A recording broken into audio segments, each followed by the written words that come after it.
Good afternoon, everyone, and welcome to our webinar, Run a Faster, More Profitable Distribution Business with SalesPad for BC. My name is Elizabeth Morse, and I lead our event marketing efforts here at Cavallo. I have a few housekeeping items to mention before we get started. You can expect about a 45, 50-minute presentation or so, followed by time for your questions. So feel free to ask questions at any point throughout the webinar using that Q&A icon at the bottom of your screen, and we will answer all of those at the very end. Today's webinar is being recorded, and you can expect to have access to a recording within 24 hours of the webinar. I also want to note that we will be sending out the deck as well, in addition to the recording. We're very excited to have Paul with us today. He will highlight our newest features in SalesPad for BC and help you discover how these tools run behind the scenes to automatically route invoices and pick instructions to the right warehouse printers and instantly apply your complex pricing logic to ensure every single line item is priced accurately to maximize profitability. So, without further ado, I'm going to turn things over to Paul to introduce himself and kick us off. Take it away, Paul. Yep, awesome. Thank you for that introduction, Elizabeth. Happy to be here this afternoon. As Elizabeth said, my name is Paul Vykevicius. Do not worry about the last name. We will not be quizzed on it later. A little bit of background on myself. Spent the last 8 years as a business systems analyst at a couple of different larger companies, and now I've brought myself into Cavallo, specializing in the Business Central space. So I'm going to be really focused on showing you what we're bringing from SalesPad into the BC landscape. Bit of fun facts for some icebreakers for you guys. I do have a 10 and a half year old dog. He is a Coonhound Beagle mix, so I'm very used to howling dogs. And then when I'm not spending time with my dog, I am an avid competitive water skier. So if not, I'm not at work or walking the dog, I am probably at a lake or behind a boat. So enough about me. Quick agenda in terms of what we're going to be talking about in today's webinar. We'll get started with really the foundation, which is Business Central, the cost of inefficiency when you don't have additional stop gaps and guardrails in place within your Business Central environment. We'll talk about some distributor use cases. We'll walk through the product in terms of how we're actually going through that, and then we'll end today's session with a Q&A discussion. So to get started, the foundation of Business Central. So Business Central, it is a reliable system of record to center your business around. A lot of the attendees are coming to us from the Great Plains workspace. And so I realize that a lot of you are already familiar with SalesPad and are familiar with Microsoft from a desktop version. But what Business Central is really Microsoft's cloud ERP solution with a more modern interface and architecture to make sure that they're keeping up with the times, keeping up with those competitors that are in the market with cloud-centered ERP systems. So really, from a Business Central perspective, a lot of what's going to be handled by Business Central natively is going to be your financial management, supply chain management, is going to be that center of all your data. So your reporting and analytics is going to be derived from that. But we've got highlighted here where SalesPad for BC really comes into play, and that's really within the sales and service management portion of it, making sure that you can get your sales orders, make sure your service orders are matching up exactly with how you actually operate your business, while also helping to reduce redundancies, inefficiencies, and make sure that the platform is working as you expect to make your business more profitable and continue to be able to scale without the need to add more headcount. So let's talk about the cost of inefficiency and really the center of why we're here today. So inefficiencies within organizations is oftentimes the number one reason for lost profit. A lot of these inefficiencies really stem from either rework, miscommunications, repetitive tasks, fragmented systems, misaligned processes, or generally just order visibility lacking for the entire organization. So we've done some research, and for companies really within our ICP, we're seeing about 250 to 600K worth of profit loss on an annual basis for these inefficiencies happening. So that's really where we want to take our product and help reduce that expenditure loss that you're seeing. So on the screen, you can see SalesPad for BC drives profitability and operational efficiency across the entire distribution workflow. And then in today's session, we'll be talking about how we're actually doing it while we meet SalesPad for BC. So when we initially started designing SalesPad for BC, we wanted to bring the best features of SalesPad for GP into the cloud. So here I've highlighted what we have already implemented into Business Central, but we're always looking for what's that next thing from SalesPad that we want to bring out. What are the current struggles that our customer base has with Business Central? How are we going to solve that? Is it something that we've worked with in the past? Is it something that we need to develop in a new mind space? And how are we going to be able to partner with our current client base to get the most out of Business Central while still focusing on that profitability scale? So some of the things that I'll be going through in today's session, as I mentioned, first, the mission control. So mission control is really designing your sales order and service order process to match your business process workflow from an order to cash flow standpoint, exactly how your business operates. So we'll be talking about things such as the sales monitor, order workflows, how you can have paths within your order workflows to ensure that sales orders are following that, and then automating those orders to be moved forward without your team needing to go in there and understand where does this order need to move to next and why is it being held in a certain position for an extended period of time. Advanced pricing. This is one of our newer features, one of our more exciting features. If you are familiar with the SalesPad for GP land space, this is going to really be synonymous with your contract pricing as well as the group pricing that was available within SalesPad for Great Plains. So we'll walk through a couple of the different examples that we have for advanced pricing and make sure that there's a clear understanding of that.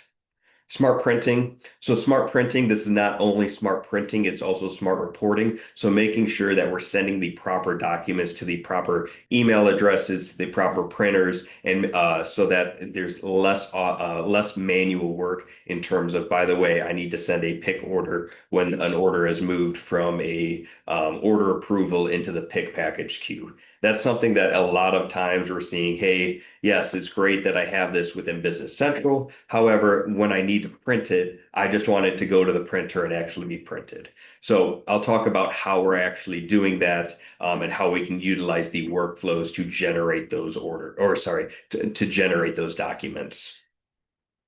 As for Profit Scan, what Profit Scan is doing is it's taking a look at the actual margin of all those individual sales line items within your orders, and then from there taking a look at what is the desired margin that we have, either globally, item specific, item category specific, maybe it's customer specific, customer classification specific. And what we're going to do is we're going to flag those and bring those to the forefront of all your users' screens so that they can understand, hey, by the way, I see that there was an order. It had a 5% margin where we're asking for a 20% margin. Why is that way? And then there's that tracking and auditability allowed through Profit Scan.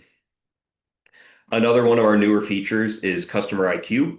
So what we're doing within the Customer IQ landscape is we're using AI power to gain customer insights in terms of what's the rating of a customer. Is it an A, B, C, D customer? And how we're basing that is what is the overall margin of that customer? As a lot of us already know, the customers that have the highest amount of revenue don't generally mean that they're actually the most profitable customers. Generally, they're getting such great discounts that, yes, while they're accounting for a lot of the revenue, they're actually price laggards within your environment and your portfolio. What we want to do is we want to be able to rank those customers based off their margin growth. And then on top of that, take a look into, are these customers at risk of churning? Let's take a look at seasonal demand planning for them. Are they continuing to send these orders in? Are they dropping off in terms of the quantity of orders or the quantity that they're generally ordering on the sales order? And so what we're going to do is we're going to bring those customers to the forefront to say, hey, customer XYZ has had declining sales orders for the past 6 months. Let's go ahead and let Paul know that, hey, you should give a call to Elizabeth to ask, why are your orders falling on a downward trajectory? Did you find someone else? Are our prices too high, or is this just a normal part of doing business with your team? Last thing that I'll talk about is the custom fields within Business Central. So similar again to SalesPad for GP, where you're able to create user-defined fields or UDFs. We also enable custom fields to be created within Business Central. And instead of having to go out, find a consultant, find a partner to actually go out and write that code for you to create those custom fields, now we're enabling your administrators of mission control to create those custom fields. And then if they wish to add those as part of the business logic or conditional logic that's happening throughout the Business Central environment, they can certainly do so. So one example I like to give here is we had a customer that said, hey, we have our own rating system for customer priorities. And then they just called it high, medium, low. Based off those customer priority statuses, that was going to generate and push that sales order into various different queues based off the customer level rating. From that, you can determine, okay, do I have to give white glove treatment for this specific sales order? Is there going to be certain things that I want to expedite out because it's a high priority customer? And all of that was done by their own team and then utilizing the custom fields to route that logic out. So I talked a lot about what I'm actually going to show. Let's dive a little bit more into the field of play for SalesPad and how we really work directly with Business Central.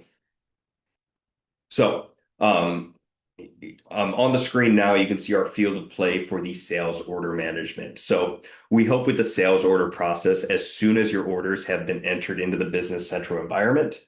So right now on my screen, this is not an exhaustive list of all the use cases that we have, but these are the most common use cases that we are seeing from our current customer base. So a couple of the different things that I'm going to be talking about in today's discussion. And again, and to explain this graph a little bit, on the left-hand side of my page, I have the order entry page. So within Business Central, you're receiving orders either through ADI, maybe an e-commerce website, you're manually entering it into BC. And then from there, SalesPad for BC really comes into play to make sure that things like you have your validation and approvals. So think about this more as setting up guardrails to make sure that something like a customer with a balance that is all out of whack, we're notifying users of, by the way, this customer has past due invoices, so you might want to take a look with your finance team to make sure this sales order is approved. As well as something like reservations. Let's make sure that we're reserving inventory at the proper times, not only to make sure that that order is reserved for the sales order, but also we're not taking inventory away with something like a future order where I don't necessarily need to reserve that inventory as of yet because that order is 60, 90, 120 days out, and I'll have more inventory by the time that order is come due. Talked a little bit about the pricing, so I'll be taking a deeper dive into our advanced pricing module to show you how we can work with dynamic pricing, markup pricing, as well as contractual pricings. And then from there, also set up a hierarchy of how these prices are going to be determined on your individual sales orders automatically. Back orders is one of those things that we commonly see within the distribution center landscape. Obviously, when you have those back orders, you're not able to verify or complete that shipment. What we want to do within SalesPad for BC is one, identify what sales orders already are going to be back orders. And then two, as soon as we have the enough inventory or we've produced enough inventory to fulfill that order, let's make sure we get that order out the door as quickly as possible. So in today's session, I'll be instructing you in terms of how we're setting up those back order scenarios to automatically push orders out the door as fast as possible. I won't be talking about drop shipping today, but it's a very synonymous use case to our back orders use case that I just described. And then as what document routing that has to do with our automated printing, automated reporting, and finally payments. What we're able to do is through our connections with outside payment processing companies like Square, like Global Payments, we're actually going to be able to process credit cards as it enters certain accounts, just to make, as they enter certain queues of the workflow, just to make sure that yes, either they've already paid for it as it's being shipped out the door, or maybe, hey, their credit card was declined as I was trying to ship it out the door. So I'm not even going to ship that item out because I know they don't have funds available. Let's make sure that's done within an automated fashion. Next thing is going to be the field of play for our service order management. So I'm not going to be diving into the specific service order management sales page. However, it takes a lot of the same principles that we have within the sales order management and just brings it out to the service orders. So again, setting up guardrails to make sure that you validate the actual service order, make sure that there's enough margin for it, make sure that it's assigned out to the proper parties. Same thing with process control, where we can set up the business logic surrounding that in order to make sure that it's following every rule that we have within our own business. Visibility, this is going to be a huge concern for sales managers, sales directors, so that they can see, hey, by the way, we've got 15 different service orders that are currently out there. 10 of them are being worked on right now. 5 of them are in process to be worked on tomorrow. Just giving them that overall landscape of what orders are out there and where do they stand within the process.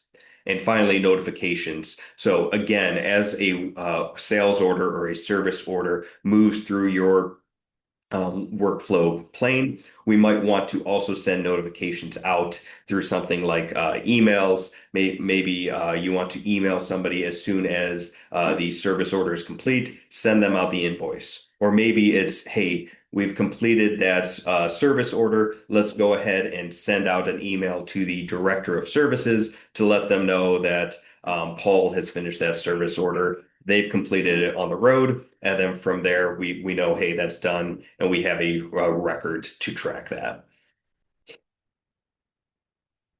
Moving forward into our what I'm really most excited for in today's presentation is talking about our new feature called advanced pricing. So it is, like I mentioned earlier, one of our latest additions to SalesPad for BC. For those of you familiar with SalesPad for GP, this would be very synonymous with the group pricing or contract pricing. So within advanced pricing, we do have 3 different ways of handling complex pricing situations. And those are as followed. With first, we'll take a look at the markup over cost. So as input costs fluctuate, it's important that you protect your own margins without that need for tedious manual work of taking a look at, hey, we just received a new price sheet. Let's go ahead and update every single price for every single line item. And then we just add that back into the system or utilize the spreadsheet that we have on an Excel document somewhere to hand type in those prices. So that's where markup cost comes into play. All we really want to do there is set a price source, such as let's take a look at the overall unit cost. However, you're creating that unit cost within within Business Central. What we'll do is we'll apply the desired markup, and automatically your prices will update as those input costs change. What you can also do for this is take a look at something like, hey, instead of looking at the last 10 receipts, let's just use a standard cost and mark up from there so that we can bake in our own wiggle room in terms of the pricing of that. Let's also take a look and maybe add indirect labor cost into that. So maybe it's the unit cost plus the indirect labor cost that you want to have, and then from there add another 25% onto that. That's where markup cost is really going to be able to help your team automatically have those prices up to date and know that the system is always the most accurate reflection of unit prices. So dynamic pricing assignment within the platform sales prices are going to change due to a variety of different variables. So some of those examples are going to be quantity breaks. Maybe you have different prices based off location, customer segments. Different customers are just receiving different prices in general. Without advanced dynamic pricing, sales reps need to spend a lot of time and a lot of hours updating those prices while maintaining the reasons in an outside source like a spreadsheet. So not only does this cause your business to be inflexible, but it's also forcing your rep to spend hours manually updating and validating pricing without that knowledge of knowing, hey, by the way, I know for a fact that they set this up correctly, instead of just hand typing in a price that they pulled over from a spreadsheet, or remembering a certain rule such as, hey, when they order over 100 units, I'm going to give them a 5% discount. So all of this is going to be able to be set up very simply through that dynamic pricing assignment. Last thing that we have for the advanced pricing is going to be what we call contract pricing. So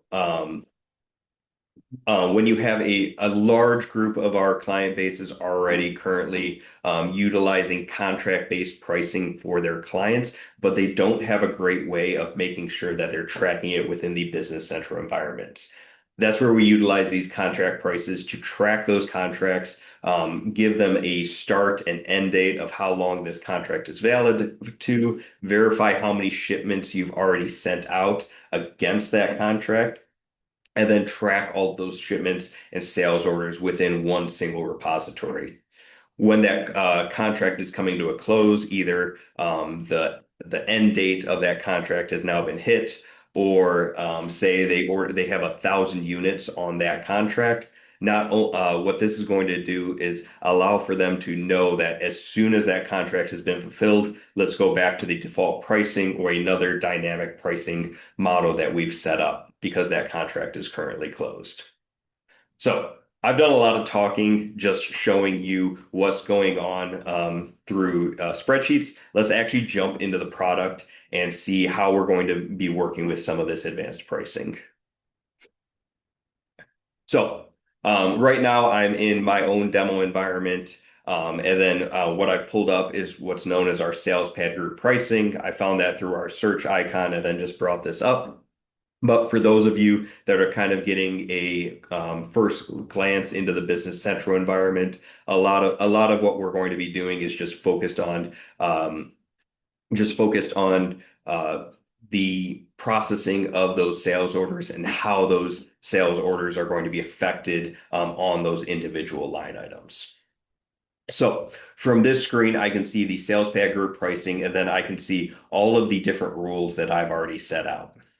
The example that we're going to use today is this first example. It's currently active, and then you can see the sequence to see, hey, by the way, this is the order of priority in terms of the dynamic pricing. So if you want to set up 100 different rules that are going to be involved with your group pricing, that's totally fine. You can also set up that to have a hierarchy to say, if this first one is satisfied, then go ahead and use this first price. But if not, then go to the next one and then continue further and further down the line just to make sure that all of these different pricing logics are enabled. If we select this first one, though, what this is doing is taking a look at the location code of your sales order. And then from there, we're saying there's different prices from this location of East. And what we're going to do is we're going to set different prices that are coming out of that based off a markup cost per unit. So right now, this is currently set as an active rule. If I want to change anything, I would have to move this back into a draft. Then I can do my editing. Additional things that we can do here, set a beginning date and an end date for this. So you can see I've had this running through 2027. I'm rounding this to the nearest penny. You can also round this to the nearest dollar if that's something that you wish to do.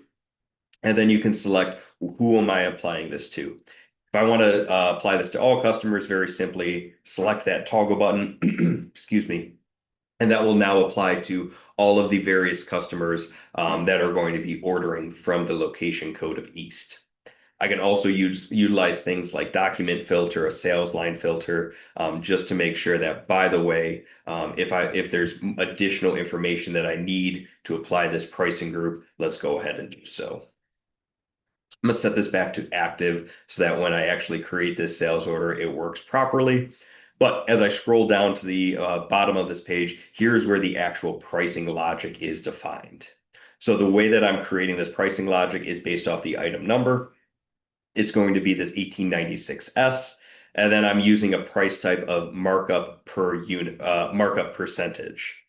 The price source that we're using here is the unit cost. So that's just the average of the last prices of that unit that's coming in. And then we're saying that unit cost plus 35% is going to be the price of this item 1896. If I scroll over to the right-hand side of this, you can also see I'm starting this at 1 and then I'm ending it at 100 units. But if they order more than 100 units, so 101 to 1,000, let's go ahead and give them a discount, only making that adjustment a 30% increase. So let's see how this looks in practice. If I jump into my next tab and refresh my page, then I can go ahead and create a new sales order for this Adatum Corporation.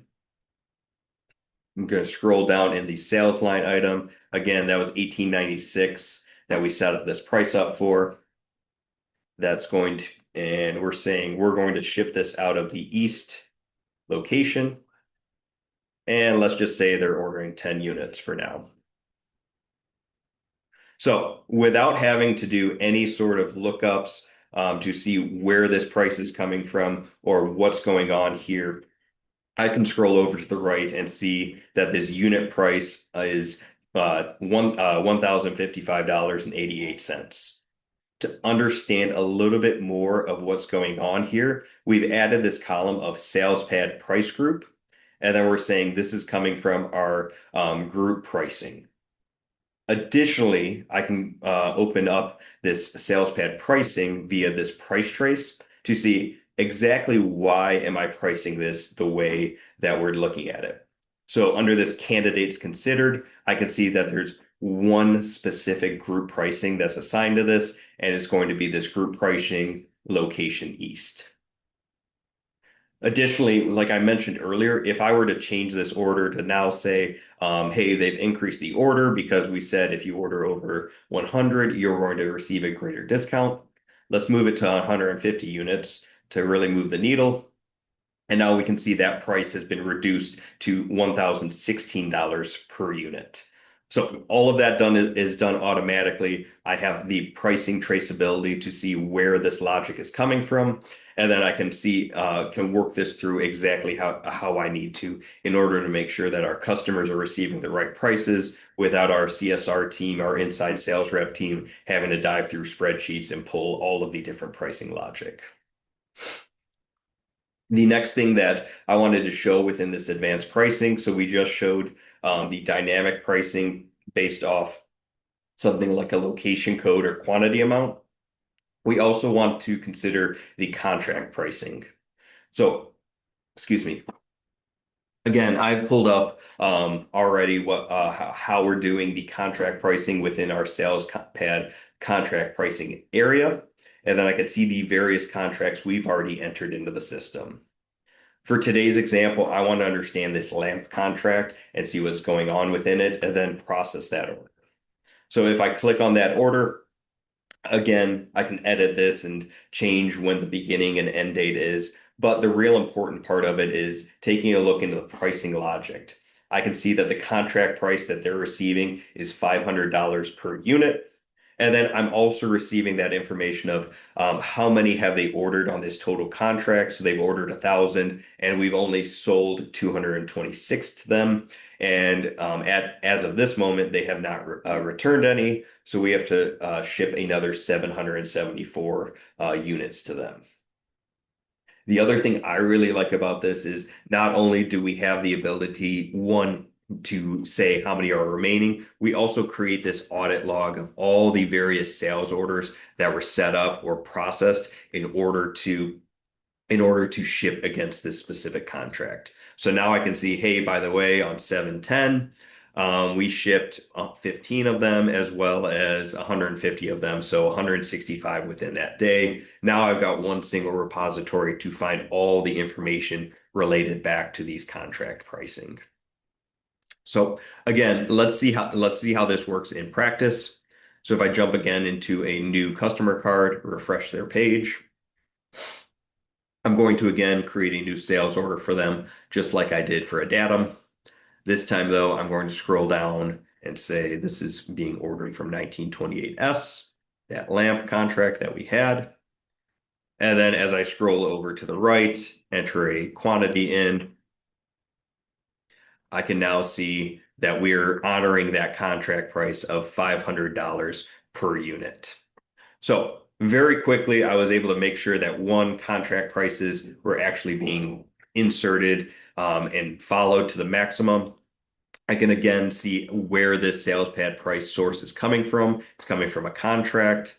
And then if I select something like price trace, I can also see the other candidates that it considered. So because this was on a contract, it was being sold at that $500 price group. However, if that contract was not in place, this price would have been selected as 625, but that is a lower sequence on our order of importance for these prices. Go ahead and close that and take a sip of water real quick. So this is really the crux of what our advanced pricing is doing, just allowing you the greater flexibility to set up dynamic rules, set up contracts within the system, and then be able to very simply manage it within the Business Central backdrop. As we continue down into to dive deeper into what's going on within SalesPad. Next thing that I'm going to just discuss in today's session, just for the sake of time, is smart printing. So smart printing replaces manual document distribution with automated routing logic. So for example, like I was talking about a little bit earlier, if we had sales orders that as they're being moved down the order process line, as soon as they hit a queue called something like pick queue, let's go ahead and generate a pick ticket and have that sent off to our warehouse's printer. Now, instead of actually having to go through and say, hey, go ahead and print all those pick tickets, let's go ahead and have those already out there. We had a customer that really helped us drive this functionality because of a use case that they had where they were running only one shift, but they would receive orders throughout the entire day. As those orders came in overnight, they were receiving a large stack up, and the first thing that their inside sales rep had to do in the morning is go ahead and print out the 300 different orders that were received overnight. So they were waiting 2 to 3 hours to have all those printed. And while you were doing that, your warehouse team was waiting on those orders to be printed and actually process them. Now, with smart printing, as those orders are being received, you have the system automatically checking based off conditional logic that you've set up, and then from there, printing those to the printer that is appropriate for those pick tickets to be generated from. So the other portion that I do like to highlight on this is mentioning that this is not only specific to printing itself, this can also be set up for your email reports as well. So if you want to email your pick ticket or send out an invoice or send out a sales order out to your sales rep or an external user, such as the person receiving the goods that you're sending them, you can have these automatic reports sent directly to the parties that you enable within the back end. And it's very simple to do this via a drag and drop logic so that you don't have to go through and do any sort of coding. What we really strive to do with SalesPad for BC is give you a no to low code environment for all of your user setup. So this is a bit more details in terms of what I was just mentioning with those with a current client that we have that is printing this out. But again, they're really just reducing the inefficiencies that they have of one manual work of printing out all those individual pick tickets. Also, they're making sure that their team is not just sitting there and not doing anything. So reducing that inflated cost to serve, trying to make sure that your team is as efficient as possible through systemic processes in place. So next thing that I want to talk about is our mission control. So what mission control does is it increases your sales order visibility by creating an automated margin protection through workflows that matches your team's exact process. So I'm going to talk about a couple of different examples. The first one that I'm going to discuss is this automated back order management. So currently within Business Central, what the back order process is are never an easy situation to handle, but SalesPad for BC is going to allow your users to immediately identify what orders are going to be back ordered based off checking your inventory on hand. And then it's going to automatically process those orders and send them further downstream based off the receipt or the production of the goods that are currently on those back orders. So let's see what this looks like live in action. So before I do that, I've hopped into my own personal demo environment and moved into for those of you again using SalesPad for GP, what we have brought into BC is our sales monitor. So again, now you can see all the different steps that I see as applicable to my business in terms of all the different type of orders. And then if I want to take a look and just see holistically how do my sales orders go through, I can open up my workflow visualization and it's going to show me the entire process of what happens to an order in an ideal state. So we'll move from this new order to pick package out to ship, create invoice, and then it's done.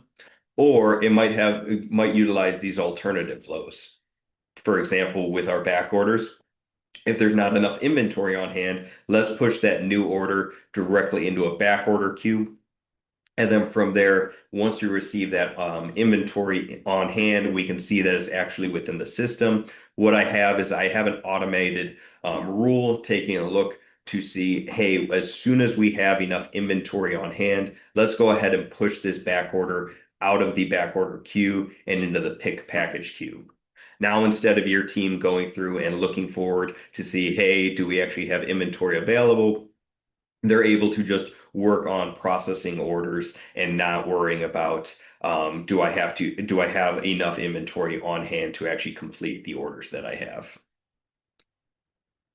Additionally, within the Mission Control landing page, sorry, Sales Monitor landing page, if I want to dive into any of these specific queues, I can select the queue and it's going to pull up all the different sales orders within it. It's also going to give me a line by line understanding of do we actually have profitable orders? Where are the profitable orders living within our ecosystem? Or are there any areas of concern where I need to dive deeper? Say that it's something like, hey, our high priority customers now are only at a 10% margin. That's been pulled out and separated for me. So if I'm someone like a sales director, I'm going to be able to see exactly where those orders are and why they're causing me low margin. So to see this in process, I'm going to jump back a little bit into our customers page. And again, select a datum, create a new sales order for them. And this time I'm going to try and create an order for them for an item that we no longer have any stock of. So again, I don't have to check the inventory to know of this. But all I need to do is process this order and trust that we have the right barriers and guardrails in place to actually process this order correctly. So I select the item. I'm going to say they ordered 10 of them. And then from there, as my inside sales rep, I don't have any other additional responsibilities. So all I'm going to do is submit this order and see where it moves into the for the next stage of processing. So again, you might have saw that on the screen, it was currently within the new order workflow queue. Right now, it's currently submitting this order, taking a look at the business logic that I've set up on the back end. And now I can see that it's moved into this back order workflow because I don't have enough quantity available to fulfill this order. Other things that we're going to be able to do from this page is not only be able to just see that it's moved into the back order, I'm also always going to have the audit trail available to me through actions. I can look at Cavallo and then activity logs and see exactly what's happening. So not only did I submit this and it pushed this into a back order, I also have triggered an action to run as soon as this sales order entered the back order queue. And what that action was to create a purchase order. So with that purchase order, what we're able to then do is see, because I already have a vendor set up for this particular item, let's go ahead and generate a PO, send it out to them automatically, and now I know that that order is going to at least have stock as soon as I receive inventory from that purchase order. This is a completely optional step. This is just an example I wanted to show you, just to show the art of the possible in terms of how we can help you with these sales cues to make sure that as you're entering various stages of your process, you're having all the actions applicable happen. Go ahead and close that out now. Um, the next area that we'll talk about is this priority inventory reservations. So if I go back into my slideshow, just to give you some brief understanding in terms of what we're doing with these inventory reservations, we want to make sure that we're not assigning inventory out to orders that are way too distant in the future. For example, if I'm selling a very low amount of item SKUs and I receive a number of different orders for it, but some of these orders are being asked to be shipped 120 days out from now. I don't necessarily want to reserve inventory for those orders that I receive today, but that are not expected 120 days from now. So I'm going to go ahead and say, let's put these into a future date hold queue. And as we approach closer to that date, we'll be able to process that order because now we're close enough. Let's reserve that inventory. And the reason that this is helpful for users is to make sure that, hey, we're not having false stockouts because of all these orders that we have downstream. Say we knew a large customer was going to order 10,000 units of our most popular item. I don't want those 10,000 units to be affecting all the orders that I need to process for tomorrow or the next week. I want those 10,000 units to be on my radar, but not affecting my inventory until we're 30, 60, 90, whatever date difference that you really decide is the most appropriate for your team. So again, to see this in practice, I'll generate a new sales order for a datum again. So new document, creating a sales order. And the conditional logic that I set up here was to say, let's take a look. Right now, the system is saying today is 6/16. So let's say that they have an order that's put out for the end of November. We're going to go ahead and scroll down here. Let's say that they're ordering our very popular 1896S item, and they're going to be ordering 1,000 units of that. So because this order is pushed out to the end of November, I don't want to reserve any inventory for that. I don't want to actually be trying to process this order any further through. So as soon as I hit this submit button, it's checking the conditional logic that I've already set up in the back end. And then from there, nope. This is an item that I did not update the amount of quantity that we had on. Actually, I ordered too much on this, and that's why it's jumping into the quantity of 1,000. Let's make this 5 units instead. And in fact, we're just going to start over so that we have a cleaner page.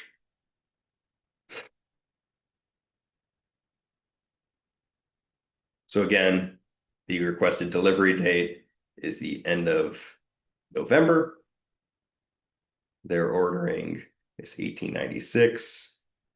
And just to be safe, this time I'm only going to have them order 1 unit, and then I'll submit that order. Now, because this is greater than 90 days out, again, I don't want to process this order as of yet. So as soon as this workflow submission has actually been processed and is understood, then it's going to be moved into my future dated order workflow queue. Now, if they were to call me up and say, hey, by the way, that order is being expedited, we need to get it closer, or naturally time goes by and now today is 11/1.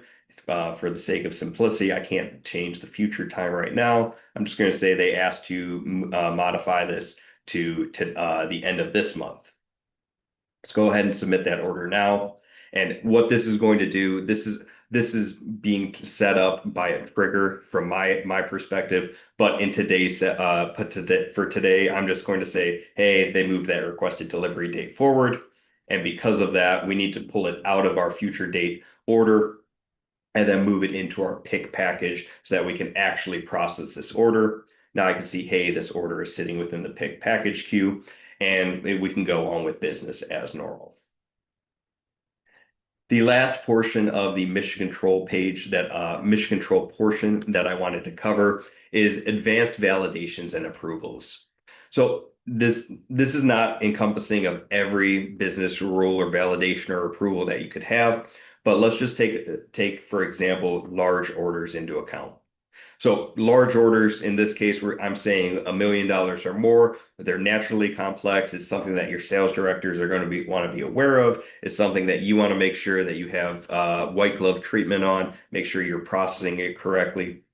So with the validations and approvals, what we can do is we can say, let's take a look at these various orders. And if we have one that passes a certain threshold, let's flag it, have it approved by a certain individual. And that approval is also going to serve as a notification for them to know that, hey, by the way, we received this large order. So again, if we go back to our favorite customer at Adam, create a new sales order for them. And again, we can select, let's go with a more expensive item, our conference table in this case. And let's say they order 10,000 of them. This is going to trigger my large flag because it's giving me a large margin in sales revenue, obviously. And then what this is going to do is pull up the screen that you can see here, submit for review. This is a high value order. My description is, hey, this is a high value order over $1 million. And then I can go ahead and submit this forward.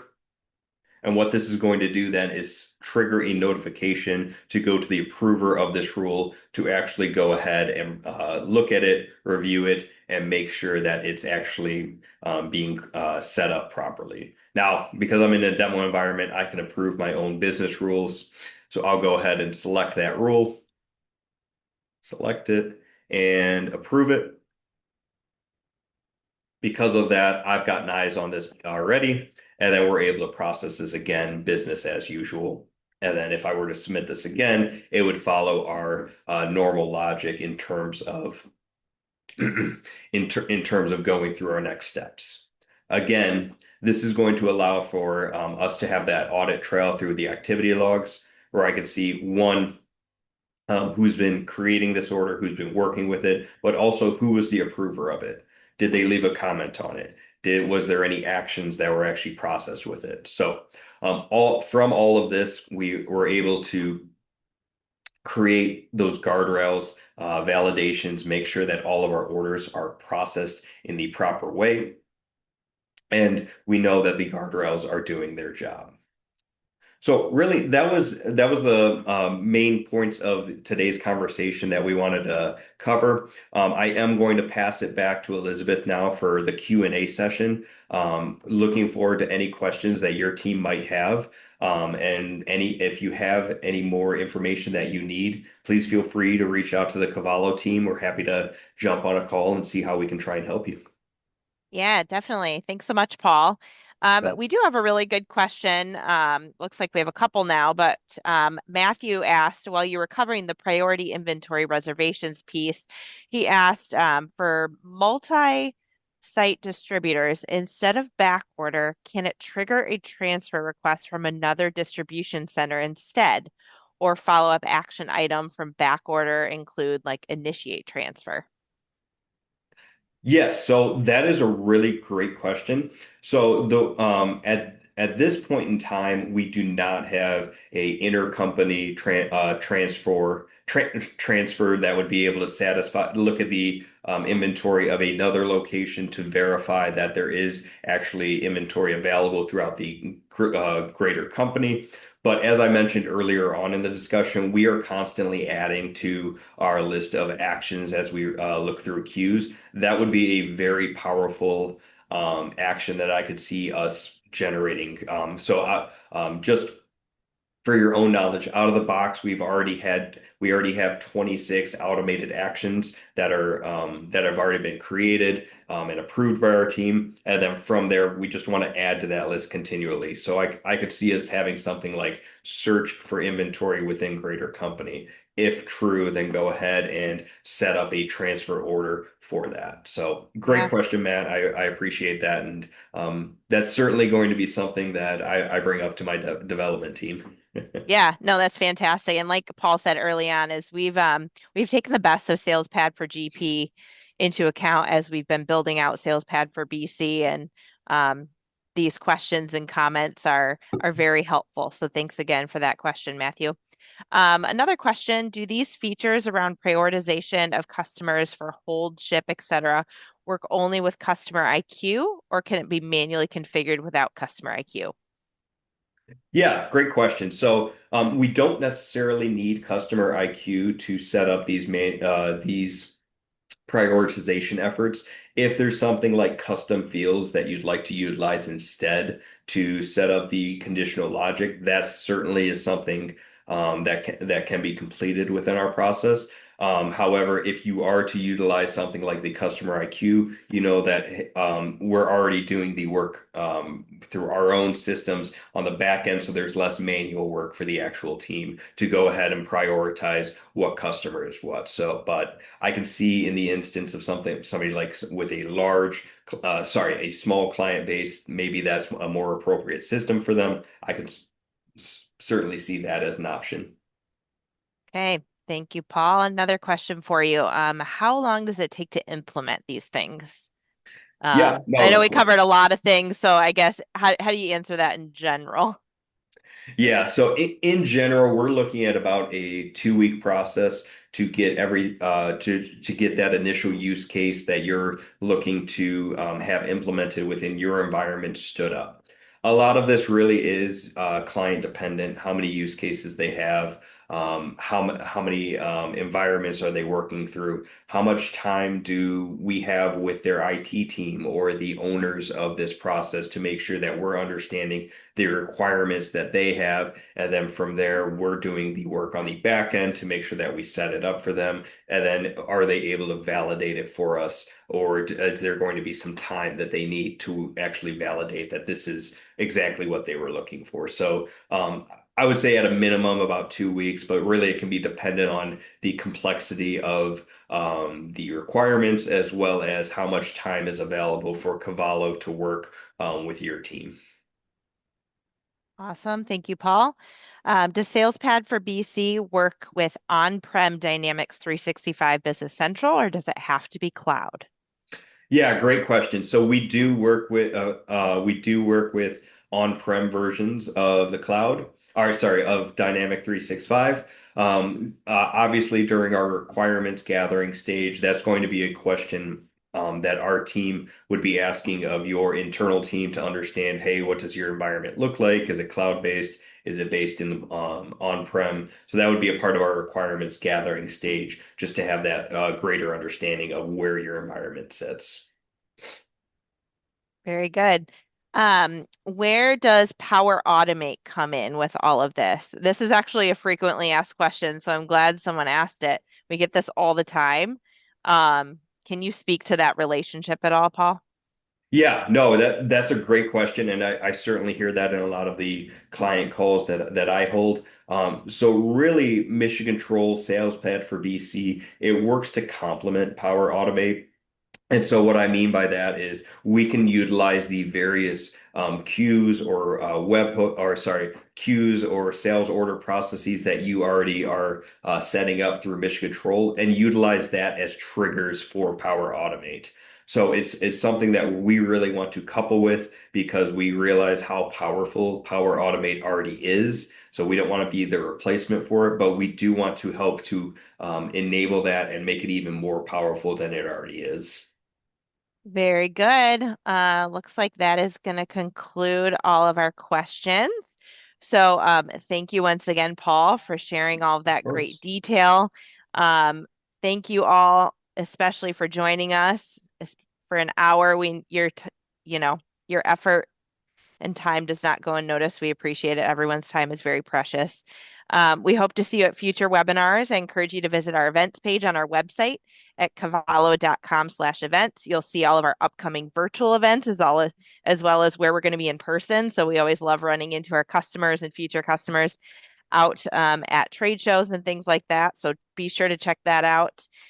If you have any questions about what you saw today, if you're a current customer, reach out to your account manager. If you're a future customer, I'd be glad to get your information in the right hands. Feel free to send me an email at marketing@cavallo.com. Once again, thank you for joining us. We hope everyone has a great rest of your day and rest of the week. And we'll see everyone soon. Thanks, everyone. Bye-bye.